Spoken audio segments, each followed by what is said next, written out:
বলে আমি বাবাকে বলতেছি, ও আমার বাবা, বাবা সর্বোচ্চ শিক্ষায় শিক্ষিত করার জন্য তুমি জীবনের যৌবন জীবন সব আনন্দ সুখ তোমার ক্যারিয়ার কামাই রোজগার সব শেষ করেছ, হয়তো তুমি সফল হয়েছ, আমাকে সর্বোচ্চ শিক্ষায় শিক্ষিত করেছ হয়তো, কিন্তু বাবা এখন তুমি আমাকে জবাব দাও, আমি তোমার জানাজা পড়বো, ও বাবা তোমার লাশ সামনে, তোমার জানাজায় আমি কি পড়বো এটা কেন শিখাইলা না, জবাব দাও।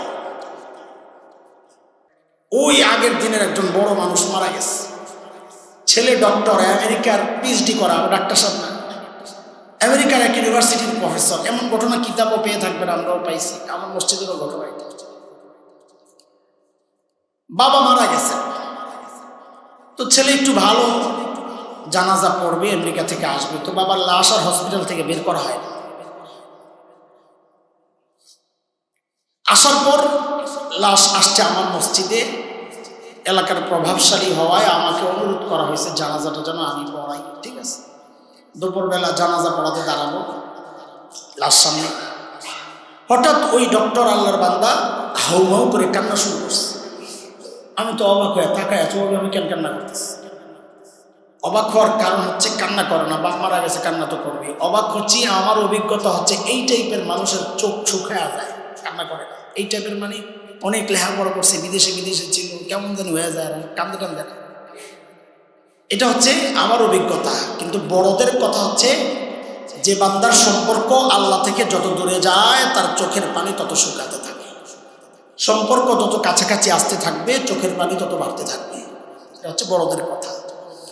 তো তার কান্না দেখেন, তাকায় আছি, পাশে তার এক আপনজন, আমার তাকানো দেখে সে বুঝছে আমি কেন তাকায় আছি এইভাবে।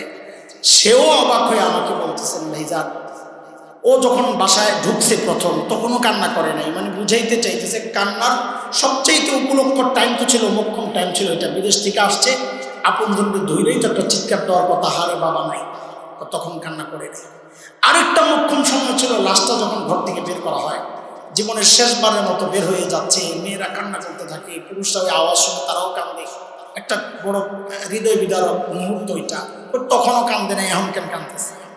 তো আমি অবাক হয়ে কাছে ডাকতেছি, ভাই দিকে আসেন, এলাকার ছেলে আমি, এলাকার খতিব, সান্ত্বনা দেওয়ার জন্য, ভাই আমারও বাবা নাই, আপনার বাবা চলে গেছেন, একদিন আপনিও চলে যাবেন, আমিও থাকবো না, সবর করেন, ধৈর্য ধরেন। উনি আমাকে বলেন কি জানেন হুজুর, বাবা মারা গেছেন, আমি তো সেই জন্যে কান্না করতেছি।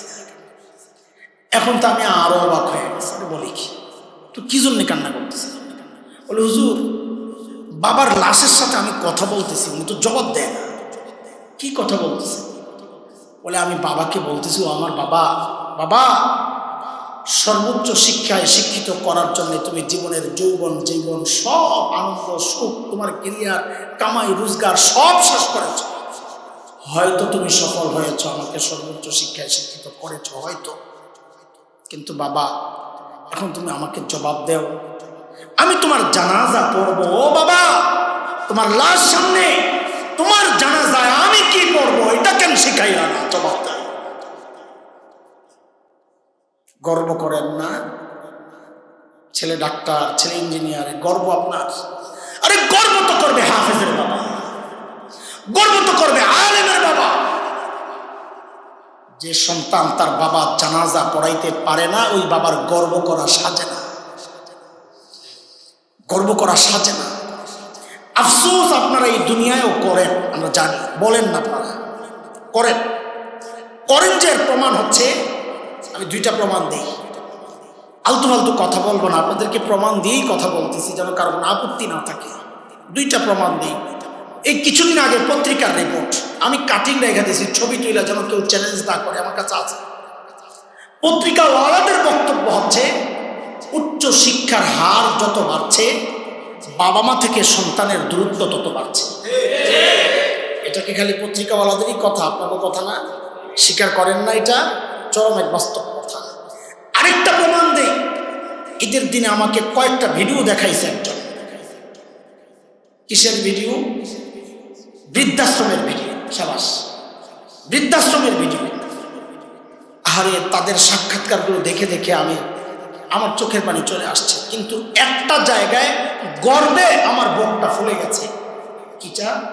যতজন সাক্ষাৎকার দিছে কসম আল্লাহ একজনও বলে নাই আমি হাফেজের মা, আমি আলেমের বাবা। একজন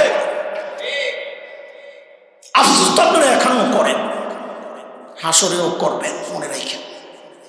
আমার কথা না, প্রাণের কথা। সূরা আহজাবে আসছে, যেই সন্তানের ক্যারিয়ার চিন্তা করে নিজের ক্যারিয়ার শেষ করছেন, দিন শিকার নাই, ওই সন্তান আখেরাতে আপনার ক্যারিয়ার বরবাদ করে দিবে।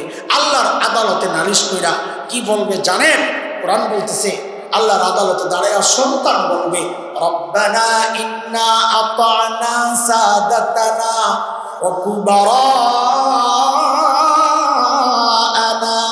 ফাআদাল্লুনা আস-সাবিলা রব্বানা আতিহিম দি'ফাইনি মিনাল আযাব ওয়ালআনহুম লা'নান কাবীরা। আল্লাহ, বাবা মা মুরব্বী অনুসরণ আমি করেছি, তারা আমাকে পথভ্রষ্ট করেছে, আমি ডাবল শাস্তি চাই। বলে ডাবল শাস্তি কেন চাও? বলে দায়িত্ব অবহেলা করছে দুই জায়গায়।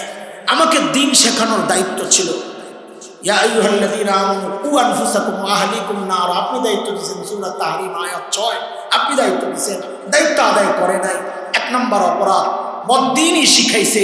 আরেক অপরাধ, বুঝানোর জন্য বলছি, আমাকে খাওয়ানোর দায়িত্ব ছিল, খাওয়ায় নাই, এক অপরাধ। বিষ খাওয়াইছে, আরেক অপরাধ। দুই অপরাধের কারণে আমি ডাবল শাস্তি চাই।